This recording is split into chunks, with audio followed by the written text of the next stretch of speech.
Welcome, Kate Floss, to the Golf Yourself Healthy podcast. Really great to see you. Great to have you. How are you today? Hi, Kris. Thanks for having me. Yeah, I'm good. The golf season is in full flow now, isn't it? Definitely. So, I can definitely feel it, yes. well, I was going to say, I guess for you, that is your busiest time of the year in business, right? Absolutely, yes. So, Kate, what is your first memory of golf? I don't actually remember like the very first memory. It's more like I don't have this one specific moment, if that makes sense. I definitely remember kind of like a blurry picture of me going with my dad every weekend and traveling the long way to get to the golf course. And yeah, just maybe to give you a little bit of a background, I was not living close to any golf course, and I'm originally from Poland. That's where I was born and raised. And I actually started playing golf in Czech Republic because that was the closest golf course to our home. And my dad, who played golf before I got into it, was so in love with the game that he decided to really do everything he could to get me into it as well. And that's where we were, as I said, traveling every weekend to get to the closest golf course, which was about 2 hours away. So I kind of have like this memory of us taking a trip to the golf course, which was not always the easiest thing for me as a young girl. But yeah, that was kind of like the first memories that I have from playing golf. Yeah, I love that. Because I think do you know what? In fairness, I'm pretty much the same as you. I think when that question was presented to me, I sort of thought I can't pinpoint the very first one, but I can definitely recall a collection of memories similar to you in terms of around the time I first started, and some of them are with my dad. And I just wanted to ask, like, certainly. Such as, and my dad won't mind me saying this in a very loving way, such as our kind of relationship, there's a bit of I always got really annoyed when he told me what to do on the golf course. Like, I want to figure this swing out. I want to figure this thing out for myself. And, you know, was there any of that, or was what was it like in terms of the sort of daughter-father relationship out in the golf course? Yeah, it was very much like that. My dad was actually a tennis player before he got into golf, and he was a sport teacher at school as well. So he definitely had this kind of like coaching thing into him. And yeah, he definitely tried to teach me on the golf course as much as he could, which not always went the right way. So I definitely feel you. Yeah, well, do you know, you've just touched on a subject there, which I wonder, because and you know, I'm so excited to get in this conversation. There's so many different facets to your background and your experience and your golf business, etc. But one element of that is that you are keep me right here in terms of because I got this wrong before when I had a guest on who was a trainee PGA pro, and I said they were a PGA pro, and they're like, "Don't say that because you'll get me into trouble because I'm still in training." But I'm a qualified PGA professional, so you're good to go. Okay, cool. Right, now we've got that one out of the way. So Kate is a fully qualified PGA professional, teaching professional, right? Yes. Is that how you would? Yeah. Okay. Yeah. So something you just said there about being coached out in the golf course, it's sort of interesting, right? Because I mean, unless obviously you as a PGA teaching pro will do a teaching lesson out on the course with someone, then you're quite literally teaching someone on the course. But something I have to catch myself doing, and I wonder how you what's the philosophy in your coaching, or some of the things that you say to your students is, don't try and coach yourself out in the golf course. Like, when you're out in the golf course, you have to play with the game that you've got. Don't go start trying to adjust things in round, if you know what I mean. Because anytime I do that, I get myself into all sorts of trouble. Yeah, I kind of agree with you. I think people tend to overthink things when they're on the golf course, and you know, there's so many informations out there today that usually, if you training with a coach, you would stick to those informations that you guys working on.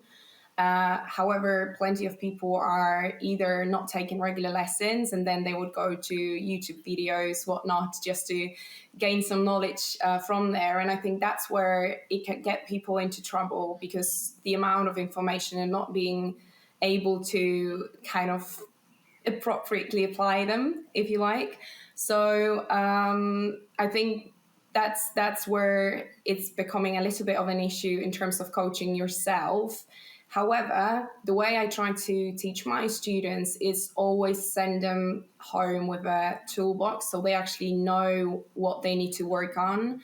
And I'm not just talking about homework in terms of drills and stuff that I would give them, but it's more about actually making sure that they understand what we're working on and the reason why we're working on that particular thing. So when the issue is actually happening on the golf course, they are able to analyze themselves and kind of, help themselves to get rid of the problem quicker. Because there's no point in me giving them a brilliant lesson where everything is working, and as soon as they by themselves, they don't know what they're doing, what's happening with their swing again. So I think there is a little bit of balance of how to approach this, like being your own coach in your own time. I mean, normally you're not able to have lessons every other day. And you know how complex golf is. So there are plenty of people that you will be having issues with when you're on the golf course. So I think there needs to be that element of being able to coach yourself to correct yourself on the golf course. Got it. Just a follow-on question from this before I then take us into.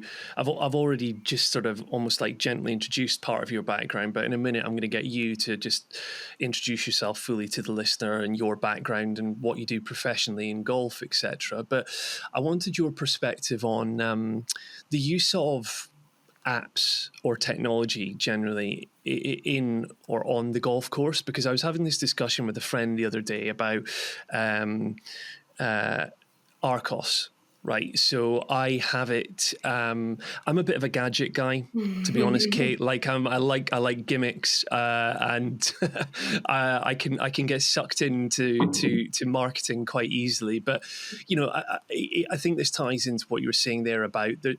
We live in times now where the golf market, say, is just full of products or services that claim that they're going to be able to shave shots off or do this or do that. But what I do like about something like Arcos is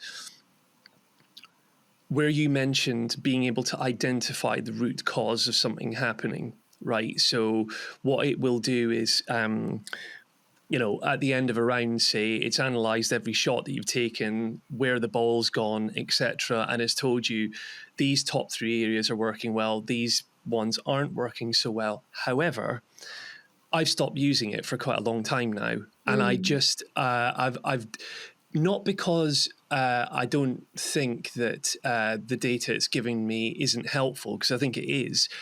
I'm doing it more for a mindfulness reason, really. I want to try and take as much, or actually have almost no technology with me on the golf course if I can reasonably avoid it, if you get what I mean. So do you have a perspective on the use of technology on the golf course? Yeah, I think as with everything, there needs to be a balance to it. And it really depends kind of on what level you're playing. Because obviously, if we're talking about professional or semi-professional people, every little bit helps, right? So I would say we need data. We need analyzing the game as detailed as possible. So I would definitely go towards technology within that public. However, in terms of the amateur golf, I think, again, coming back to this confusion that you can have when you have access to all of the information and kind of losing the feeling of your game, of your swing, I would probably say certain technologies are definitely helping. For example, in this case, I'm a very old school person using the laser on the golf course. So, good old Bushnell, just checking the distances. I've never had a GPS watch, and I was never actually interested into having one. But I see that majority of my students are actually using some sort of a GPS watch. Obviously, from my coaching perspective, I use quite a few different gadgets, if you want to call them that way, for my coaching. Not to do any advertisement. I'm not affiliated with any of those companies, but Hack Motion is something I really like, where you can actually see how the wrists are working in your swing. You know, little things that can help you and give you direct feedback. So again, balance, as with everything. I think if you know how to use the technology, and if you're not overdoing it, kind of getting stuck with all of the information that you're receiving and losing the feeling of the game, losing the flow, I think that's absolutely fine to use them to a certain point. Yeah, absolutely. Like you say, you're not affiliated to them. I'm not affiliated to Arcos. Lots of brands are available. Do introduce yourself to the listener. Who is Kate Floss? What do we need to know about you and your background and your kind of your professional and personal life in golf, I suppose? I started playing golf when I was 11. In the country that's definitely not a golf hub, in Poland, where I was born and raised. I played for the national team for quite a few years. Then I went to the UK to study. I studied at Bournemouth University, where I actually did golf management. So went slightly towards different direction, kind of more of a business side, management side of things in golf, which I was always interested in. And then as I was studying at Bournemouth University, I actually realized that coaching is a really interesting thing for me as well. It kind of came naturally. I was never planning on being a coach. I also never planned on being a professional player, which is odd because that's kind of the majority of people who are playing on a certain level. That's their biggest dream and biggest goal. It was never mine for quite a few different reasons, which maybe I can talk about later if that's interesting. But so after I graduated, or actually while I was at the university, I took up a PGA course as well. So now, as I've mentioned before, I'm a fully qualified PGA professional as well, and also a yoga teacher. So that's the newest addition to my qualifications, although I've been practicing yoga myself for the past 14 years. So it's always been there. However, now I'm a certified yoga teacher as well to add to it. And that's what I focus around in my coaching business. That's wonderful. Let's talk more about the coaching, the discovery of the interest for, or the passion in coaching. Because if I heard you right, the graduating class of people who you would have studied with at Bournemouth, for example, how many of you were on that course at the time? It was a small course. I think we were about 20. Not everybody finished it, but it was a very small course. We were part of a general sports management, but golf management specifically was a very little one. And I was the only girl. Looking back, of those 20 or so people, are you saying that most of them seem to have a motivation trained towards playing golf? Did they come into it with any idea at all as to where they want to go? Because a lot of people who do university degrees, as we know, do it without necessarily having a clear view of where they want to go. But maybe that's a bit different in golf. I don't know. Yeah, I mean, obviously it's super specific, super niche. So you would like to think that if you're actually taking on a course like that, you very much have a vision of what you want to do after you graduate. But I don't think it was the case, actually. I think majority of people who took on the course were just golfers who very much liked the game and perhaps didn't have any specific idea for what they want to do in the future. I know that a couple of guys became PGA professionals as well, teaching professionals, maybe playing a few tournaments every now or then, but nothing like getting on tour or anything like that. So I don't think anybody who was there necessarily had an idea of playing professionally after that. Yeah. I mean, if you're at this age, we were probably, like between 18, 20 something when we were studying. If you're not so good at this stage to be already able to play on some sort of a tour, you're probably not going to make it. So as brutal as it is, I don't think that was ever any idea from the guys. So at what point did that light bulb go off for the coaching, would you say?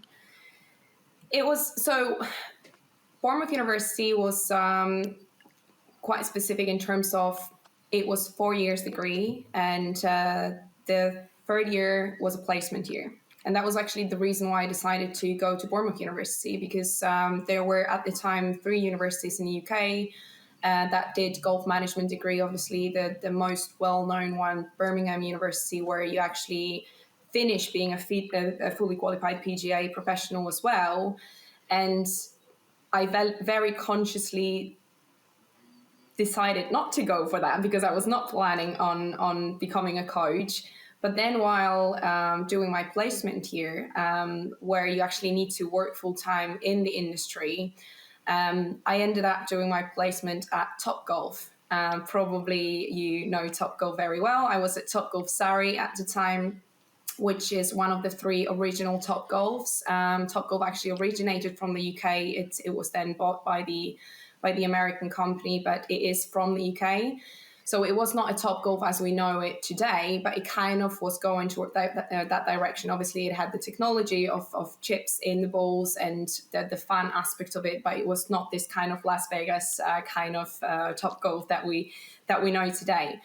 And I was a part of a golf academy there, helping to get people into golf. As you know, majority of people visiting Topgolf are non-golfers, and that was the case there as well. So we were helping people to understand, okay, how do you need to grip the club? What club do you need to hit a certain distance? All of the basic stuff. And then I've noticed that it actually is really, really fun to teach people who sometimes have zero idea about how to play golf and you know, like how to do it. So complete beginners as well.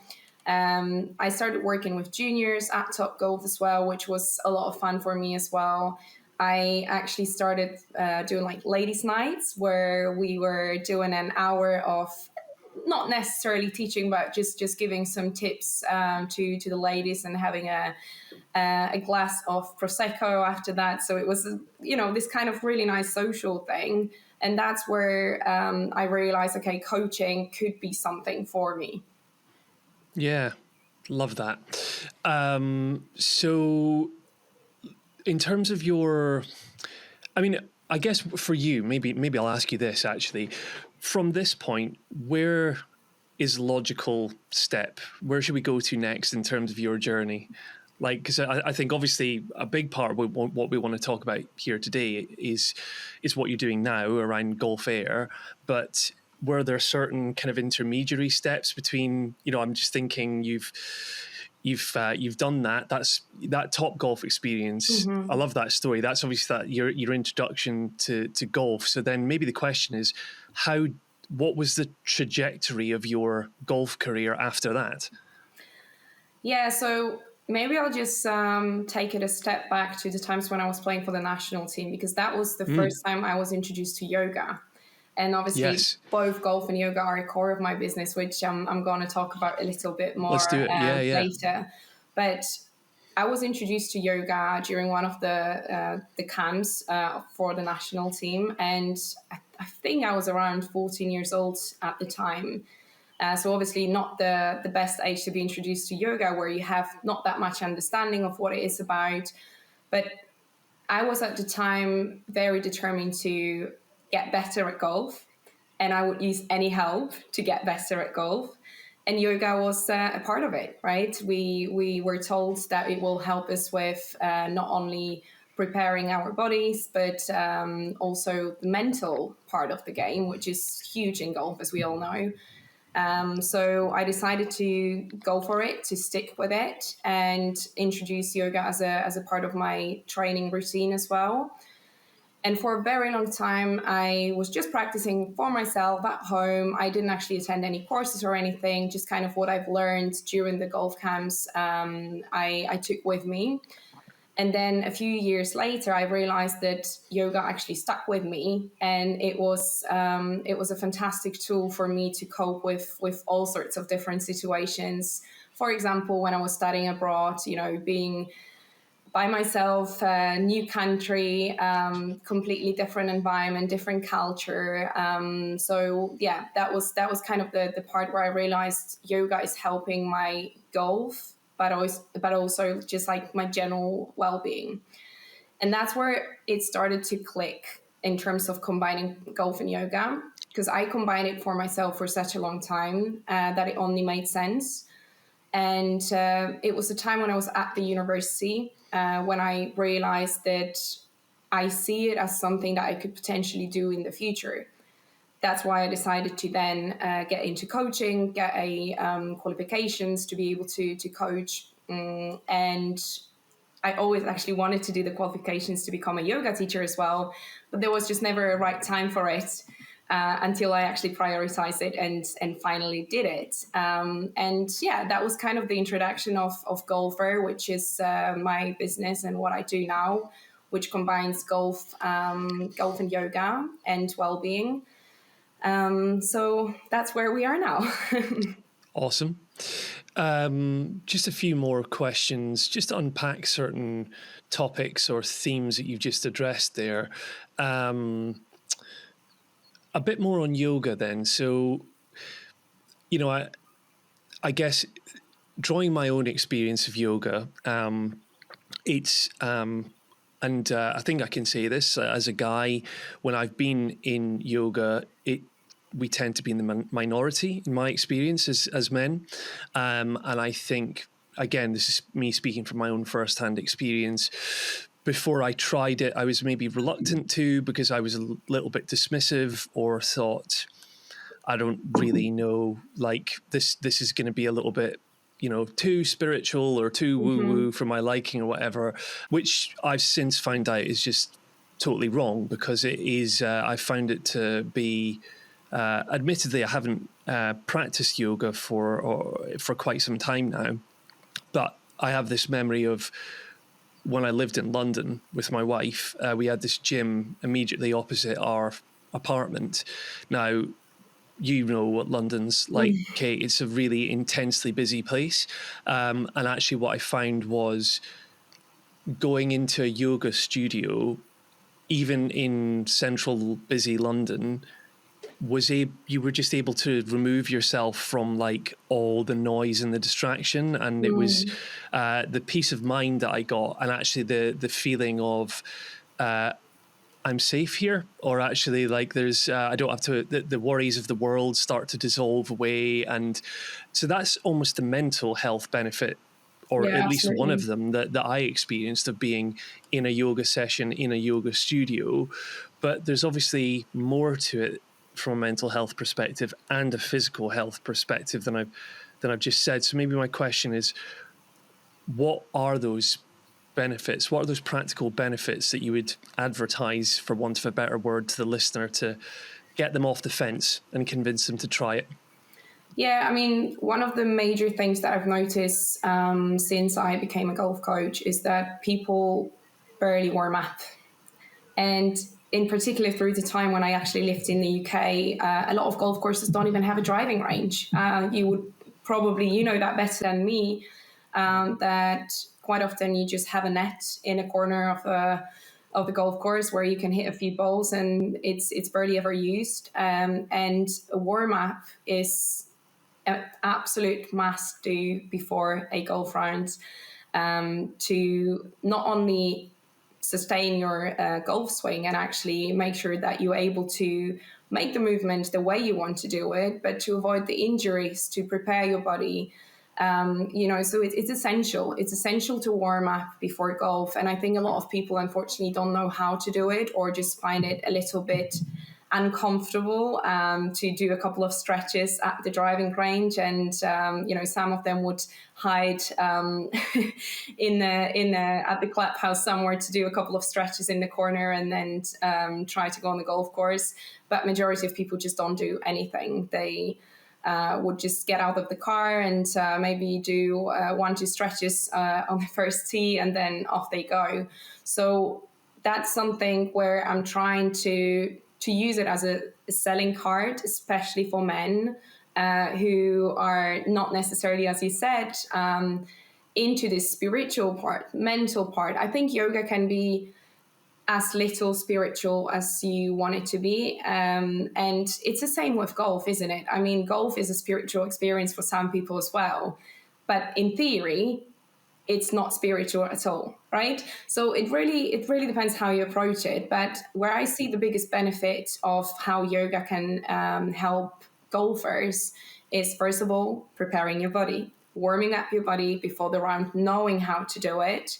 Also have a better sense of feeling your body, so feeling your body in space, which will definitely help you when you're working on your swing. And there are so many different aspects of like strengthening your body, getting more mobility, flexibility, all of the things that we actually know that are beneficial for golf, for the golf swing. So you can gain all of those benefits from practicing yoga. And then there is obviously the mental side of things, controlling your breath, being able to be in the moment, to be present. It's something that we definitely need on the golf course as well. You know that if you have too much on your mind, you're not going to be able to perform well on the golf course. And that's where yoga comes in handy, because it can actually help you removing all of the thoughts, as you said yourself, from your own experience. Going into the yoga class, you were able to forget about everything else and just focus on here and now, focus on your breath. And that's exactly what I'm trying to tell people, to teach people how they can actually use the skills from yoga and bring them onto the golf course. Okay, Golfair. Tell us more. What do we need to know? What is it? What's it all about? Yeah, so Golfair is, I like to, because a lot of people are asking me where the name came from. And for me, there are many aspects to it. So first of all, Golfair. Air is breathing is a big part of yoga, right? The breath is a big part of yoga, but also of golf. But the main idea behind it is like Golfair is the cloud around golf. So I like to think about it as it's everything that comes within that will help your golf. So it's not only the technique, but it's also the mental side of things. It's more of a holistic approach to golf performance, but more of a holistic approach to life as well. And I like to say that I actually use golf and yoga as tools for a healthier life, rather than I'm a golf coach helping you with your technique and that's it, right? So there are so many other things that you can learn out of it. And that's where I'm trying to combine it into this cloud of things, hence Golfair. And yeah, that's how I'm trying to promote the game of golf and yoga in a combination. And I do it in the form of retreats. I do it in the form of different events. I'm also based at the golf club in Germany, Heidlinger Golf Resort. That's kind of my home base, where I'm teaching a few times a week. But a big part of what I do are the retreats, the events, golf and yoga day retreats. So everything that combines both of them. Some of it are specifically for women. Some are for mixed groups. Yeah, and that's the main thing that I do with Golfair. That's awesome. So you were just mentioning it, there's a particular, what's the name of the resort in Germany, did you say, that you operate out of? Heidlinger Golf Resort. Heidlinger. But recently so you operate there, but you've done some Spain retreats recently as well, right? Yeah, so I had 3 retreats so far this year, 2 of them at Summer Bay, which is in Egypt, a fantastic venue. I recently came back from Spain, where I did a ladies only golf and yoga retreat for the second time at this location, and already in the planning process for 2026. But there are a few things coming up in 2025 still as well. So if any of my listeners are thinking, "Ooh, I like the sound of that. I wouldn't mind trying out a retreat like that." What talk us through like the itinerary of a typical retreat, like how many days, what are the activities, etc. Yeah, so I have day retreats locally. I would say locally because it's in Germany and Switzerland, but still it's fairly local. And those are 1 or 2 day events that are kind of like a little introduction to what a full on retreat would be. And then a classical golf and yoga retreat that I do would be a week long. And we would go to a lovely place. I always try to select really, really nice golf resorts, which are providing a great space for not only golf training, but also yoga practice. If possible, I always try to do yoga sessions outdoors, in particular on the golf course, if possible, which quite often is the case. And it's the most magical thing that you can do first thing in the morning, wrapping your mat up on the golf course, looking over the golf course where you know that you'll be playing later in the day. So that's how we tend to start the day, but not necessarily every single morning we do yoga. It depends on the schedule. But normally there would be 4 or 5 sessions of yoga between morning sessions and evening sessions. 4 sessions of golf practice where we would be going through all of the elements from short game, long game, everything that you need to know from the technical point of view. Those are a couple of hours a day. And then we would go on the golf course and play 18 holes, but that's not every single day. And I'll explain why, because majority of people who go on a golf trip, it's a go, go, go. You go for 5 nights, you play, as many golf rounds as possible, playing different golf courses as well, which is not necessarily, it's a great experience, of course, trying to play as many different courses as possible, but it's not the best learning experience, because I believe that you need a certain repetition to be able to see if you are improving yourself. And if you actually playing on a different course every day, you don't have any comparison. So I try to have between 3-4 rounds of golf, full 18 holes during the week like that. We tend to play the same golf course for that very reason, repetition, actually seeing where am I, where have I started, where am I going? Am I able to choose a strategy a little bit better? Am I actually reflecting on my own game and not just, playing blind shots on the new golf course? So that would be normally the case. I'm always going with my groups on the golf course, either playing with them or sometimes walking with them, depending on how many people there are and if I can split the time wisely, so to say.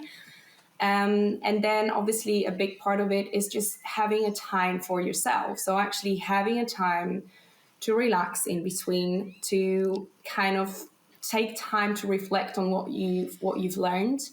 But again, it's a combination of golf, yoga, and well-being. So the point is not to run around all day and, playing 5 rounds of golf, doing yoga and training on top of that. That's not necessarily the idea behind it. I love that because before I offer just a reflection on that, a follow-up question is, how do you hope or want your clients to feel by the end of one of your retreats? Yeah, so for me, it's important that they actually learn something out of it, that they go back home and they take the golf knowledge back with them, right? So it's also about golf technique. Don't get me wrong. I'm still a PGA professional. I'm very much making sure that they have the right golfing knowledge. But I'm trying not to overwhelm them with it, because quite often the weeks like that, the golf trips with PGA professionals are packed with everything, where people go back home and they already forgot what they've heard on the day one. So I'm trying to make sure that we actually taking the time to reflect on that as well. Usually I encourage people to write down what they've learned after every day, pretty much, just after all of the sessions. Quite often I would give them the notebooks where they can write down the notes during the practice. And it's more about understanding that it's not just the knowledge, but it's actually the time that they need in between as well, to kind of allow themselves to that knowledge to sink in, to really understand what they're doing, but also to recharge their bodies before the next session, to recharge their minds before the next session. And that's where yoga comes in very, very useful in between, to first of all properly prepare for the day on the golf course, warm-up. I'm teaching the warm-up routines to all of my groups. So it's actually one of the nicest things to see that people are messaging me after the retreat saying, Kate, I'm really doing a warm-up regularly right now. It's a game changer because I feel so much better on the golf course. And that's super important for me. So that's where I'm hoping that people are, taking advantage of those things, not necessarily just like a typical golf tips from the technical point of view, but this overall picture of what can I do to get better at golf, but also to improve my daily habits. For instance, when you were talking about generally focusing on using the same golf course to reinforce things and to have points of comparison, that's, for one, I not that I didn't realize, you've reminded me that actually there is a market out there that obviously you see as well, where PGA pros may take people out in big groups, but like the approach that they take is the one new course today, another one tomorrow. But my experience of that is less, because I've never attended one of those types of experiences before. But you make me think about my experience of attending golf trips with big groups of friends, where yes, it's generally 3 days of 3 different courses. Maybe one course repeats itself, but there tends to be a bit of drinking as well, which kind of isn't for me anymore because I stopped drinking many years ago. But what I'm trying to say with all of this is, by the end of those trips, I'm exhausted. I'm mentally and physically exhausted.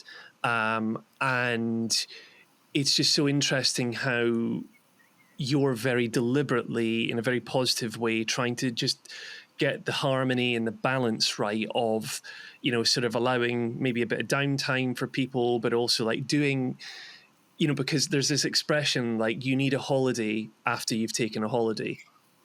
You don't want that. Definitely not. I'm guessing the whole point that, and this is why I was asking you, like, what do you want, people to feel after they've been on one of your retreats? I would imagine you want them to feel inspired, restored, rejuvenated, like they've learned things. Learning was big there as well. Whereas, and I hope this conversation and episode, when people are listening to it, will prompt people to go, maybe I want to rethink the way that I experience my golf trips, basically. That's my hope too, as you said, and obviously that's still probably the biggest market out there in terms of golf tourism, is big black groups that are going for a week or 5 days, and just very heavily involve themselves in that experience from many different perspectives, right? So as you said, it doesn't necessarily have anything to do with healthy habits or actually recharging. Unhealthy habits in a lot of cases, as some of these guys groups in particular, put it that way. Sorry to interrupt you. No, but you're absolutely right. And that's where I'm not trying, don't get me wrong. I mean, we also would have a glass of wine in the evening to enjoy ourselves, or have a cocktail, whatever, like it's all about balance. And I'm not one of those people who are restricting my students in anything, or if I wouldn't even like to restrict them in any way, right? It's our choices. Everybody is deciding about themselves, what is healthy, what is unhealthy for them. I'm more of a inspiration and guidance to them of what they can be doing, and I'm also having a glass of wine with them. It's not that I'm just drinking kale smoothies and eating salads during the retreats. It's all about balance, and I think that's one of the biggest thing when it comes to mental well-being. People just sometimes lose themselves in what is actually being healthy and what is just being super restrictive and harsh to yourself when it comes to healthy habits, right? So I'm really trying to be clear about that. It's not about being super restrictive. It's about enjoying yourself. It's about finding the balance. It's about restoring your body, your mind, but in a pleasant way. And I think, Kate, you've probably answered the question there, which was going to be, how do you see well-being? What does that really mean to you? And I'm hearing something here about like having things in balance, not being harsh to yourself, which means like you can have things like a glass of wine or a chocolate bar or something in moderation, but as long as there's a nice harmonious balance of healthy habits and not responsible behavior and not irresponsible behavior, Yeah, essentially. So yeah. is that fair? Is there anything you would add to that in terms of your own personal definition of well-being? Yeah, I think that's something that, it was a big part of my journey as well when it comes to discovering what health and well-being is for myself. And, coming from a semi-professional background, it was not always healthy, right? And we know that professional golf or any professional sport is not necessarily always healthy. We put a huge amount of pressure on ourselves. There's a lot of restrictions in there. And I'm not talking about diet or anything like that, but just everything. You need to give up on so many things, and that's not balanced life at all. And that was one of the reasons why I never wanted to go towards professional golf. Not to say that I would ever be able to make it. You need to be really, really good to be able to get on top. But it was simply just never my ambition. It was never my dream to try to get there as well, because I just didn't see it as a balanced, enjoyable life. And I enjoy so many different things, and I think if you are a professional athlete, no matter what sport you do, you really need to focus on that one very thing. And that's something that it's not necessarily what I would like to encourage people to do and what I wanted to do myself. And the idea of what I do with Golfair and the retreats and how I'm trying to change the perspective, perhaps, to people and how they see golf, it came exactly from that background. Because what I see a lot is, although I'm dealing only with amateur golfers at the moment. There's a lot of beginners. There's all sorts of levels or sort of ages. I was going I'm to ask working. you about that actually. Like when you have, like, let's say, whether it's a female only group or a mixed group, whatever group it is, are you quite intentional about mixing ability levels, or is it only like for one retreat, is it saying this one's for beginners only, or this one's for beginners and intermediates? Do you know what I mean? Yeah, so if it would be complete beginners, I would obviously just have a separate group for that. So I have retreats, for example. I have a retreat coming up November this year in Portugal, which is designed for women only. It's an English-speaking retreat, and it's for complete beginners. So if you never ever tried golf before and you just thought, okay, that would be something interesting, but you're into yoga, you're into well-being, you really want to do something nice for yourself, take time off and learn something new, perhaps, that's the retreat for you. Complete beginners, and that's literally just for people who have very little experience or no experience at all with golf. But then the other retreats, I would say they are fairly mixed, but they tend to be more on the same level. I know people who are going with me quite a lot, and like you can actually influence the group when you gather people together. So I would just honestly say to somebody, look, I don't think that's the right match for you. If I don't think that they would benefit out of this retreat, and if I don't know people that are signing up for the retreats, I would always speak with them before and kind of find out where they are, both with yoga level and golf level, and what they're expecting out of the retreat, just to make sure that it's going to be a valuable experience for them. So to answer your question, I think the groups are fairly mixed in terms of the level, but it's always matching in a way that everybody will be able to get something out of it for themselves. Obviously, it's very difficult to find people on the same level, both golf and yoga wise, because then you really, really limit it in terms of who can go on such a retreat. So there needs to be balance to it as well. Yeah, totally. Talking of balance, but actually, I'm wondering if, in a way, because if you had people coming in who are experts at everything, then you want some capacity there for learning. Still, Absolutely. you want everyone to come in not being the finished product. I mean, I don't know if anyone is the finished product, even if you're Yeah. professional in these things. You know what I mean? But yeah. I mean, I had single handicaps joining the trips as well, and Okay. they actually benefiting out of it as well. I have some returning customers that are single handicaps, so it's a very wide mixture of levels and people and what they expecting out of it. How long have you been doing this now then for, Kate? How long has Golfair been running for? So there is a little bit of an overlap because I've been doing that full time 2 years now.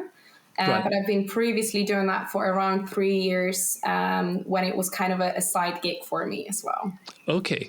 So quite a number of years of experience of doing this now. So as you look back over that time and you think about all the different people you've met, the customers that you've had coming through, when someone comes to one of your retreats, I guess that they've got all sorts of different personal backgrounds and things going on in their lives. But I'm just almost wondering, like, how, what are some of the really typical life scenarios, if you know what I mean, that people present to you with when they come on your retreats, and almost what brought them there in the first place and why they're there, if you get what I mean.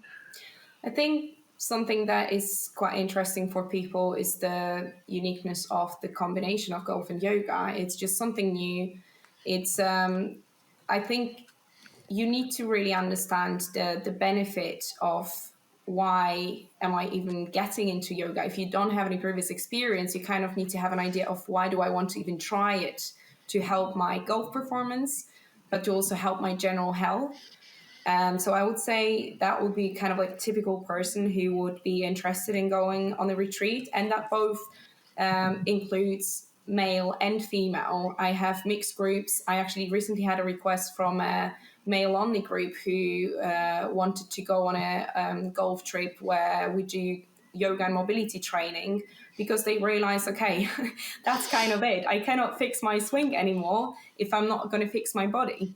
Right. So there is more and more understanding in that area in terms of how physical and mental preparation, if it's yoga or mobility training, there are a lot of different options for that. But I think overall, there is more understanding of why we should be doing that. And I definitely see a trend changing as well in a golf industry in general, that it's becoming more athletic. It's becoming more mindful, and I'm not too sure if you've probably seen that change as well.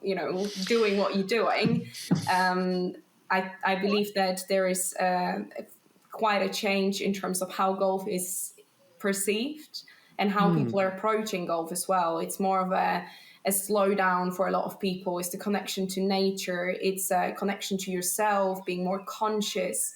All of those elements that are becoming more and more interesting and becoming the reason why people are even thinking about taking on golf. Yeah. What's your perspective on, because I would agree about seeing that change and that shift in the perception of golf, etc. But somehow I still feel like when I came into this space, I saw myself as niche. I think it is quite niche what we do, right? When we're operating in the sort of the health and well-being space in golf. But what's been your observation, perspective on that, Kate? I mean, how would you describe that shift that you're seeing? What's kind of driving it, or what does that look like to you? Yeah. Sometimes I'm asking myself as well, because sometimes if you're in a bubble of certain things, and both of us are certainly in that bubble of golf as a well-being tool, that's where I'm asking myself, okay, is it just kind of my closest environment? That's how I'm seeing it, or is it actually a change? And I think there is a little bit of both. I definitely see a change because the more I get into the topic, the more people I see that are into it. And that's not only from the customer perspective, but actually from people that are actively doing something for that change to happen, like yourself, for example. So I really believe that there is a change. And at the same time, yes, it is absolutely a niche. It's something that's still a very tiny part of golf industry as a whole. But I think that there is a huge potential for introducing more people to golf as a well-being routine. Same with yoga. And I think combining both just makes sense. So yeah, that would be probably where we are now. What do you think about it? Oh yeah, thank you. I'm just nodding along because I think what you've said there is essentially, on the one hand, there's that expression, be the change that you want to see. So, you and I, you could view us as thought leaders, as actual leaders of change, sort of agents of change in the golf industry, because, you have to. It was interesting what you were saying there about, is it in my close environment, which I heard to mean, is this me taking something into golf that I know I'm really passionate about and I really care about, but what's the response going to be when I actually put it out there as market it as a product? Now, you clearly have had successful experience of there's a market there that's been validated, people are buying from you, which shows either that you're putting something new, novel and fresh out into the market, which people are kind of consuming with curiosity and thinking, oh, this is new and cool, and or you're actually catering to an audience of people who really cared about that thing already anyway, deep down, but they've never been catered to because no one was doing what you and I were doing. And Yeah, also that's true. maybe that it goes back to this kind of yoga thing I was saying about, I don't want to take myself into yoga because, like, there's almost like you're too nervous to do something, like you break with the status quo or to be different somehow. I think human nature is, I don't know if you would agree with this, Kate, but I think that putting yourself out there, let's say, and doing something that's different from the norm, people are sometimes a little bit afraid to do that because of Yeah. being judged or for whatever other reason. But so therefore, you're almost giving people permission to do those things by creating the products and the services to help them do it. And so, yeah. But you know That's what? Just thinking about it as well now, Chris. One of the things that I hear the most often in terms of yoga from people who have nothing to do with it now. So obviously, I'm teaching a lot of people who have nothing to do with yoga, and I'm always trying to do like a little soft introduction of that, even if it's a warm up or a couple of breathing exercises or something like that. But the comment that I hear the most, in particular from men, is, "I'm not flexible enough for yoga." And that's where I'm thinking, that's exactly why you need it, right? yeah, That's exactly exactly. why Yeah, I'm yeah. here to help you with that. Because we can work as long as we want on the golf swing, but if your shoulders are not rotating enough, if your hips are not mobile enough, you're not going to be able to change your swing, right? Which at the end of the day is your main goal. So yes, yoga is not for people who are flexible and spiritual. It's for people who want to improve their flexibility and maybe just become a little bit more aware of their own breath and be able to control their emotions a little bit better on the golf course. So yeah, I think that's where people are Yeah, realizing maybe that's something I can really try. And yeah. if they're willing to do it to help their golf, I'm all up for it. But I know it will help them outside of the golf course. And that's so interesting, right? Because I wonder if, again, this theory that I've had going on recently, and where I love chatting to you, and just obviously because we're in a similar space, and we're observing things in real time, and just seeing how the market is evolving and things. But there's something here about when you're marketing this to a man, for example, then perhaps you almost want to sort of turn the volume down slightly on the spiritual side of things, for instance, and dial it more up, the marketing around how is this going to benefit, like that example that you gave there of like your Exactly. golf swing, for example, because that is the currency for guys in golf a lot of the time. It's like, how is this going to translate into real golf benefit to my performance or my scorecard or whatever? But there's also something quite interesting in that example you gave, because we guys have a tendency to, not all, but again, there's a general trend here around like, oh, I'm not good in, or like, it's all about levels. Like we need to feel like, I'm not flexible enough. There's also this thing about judging what you don't understand as well, Yeah. which, like, because if they knew that that's the whole point of yoga, then, they would just sign up instantly. It's a no-brainer. But almost Absolutely. like there's part of your education here, which is like, which again proves why there's benefit to what you're doing, because you have to debunk certain things around yoga. You're kind of, you're educating, but you're helping people learn, which is learning is a proven good thing for your well-being, to learn new Yeah. skills. Yeah, and I think, for a lot of guys in particular, it's something that they are not necessarily seeing themselves going to a yoga class, right? But I do classes at our golf club twice a week, and it is still very much female dominated. But there are guys coming to the classes regularly as well, and they really seeing the benefit of it. They talking about it to other male players at the golf club, and that's kind of how it's slowly growing. But I think there are different options as well for somebody who doesn't necessarily feel that they want to be going into the class, a live class, right? So a project that I'm involved in at the moment is a platform that is kind of a masterclass for golf.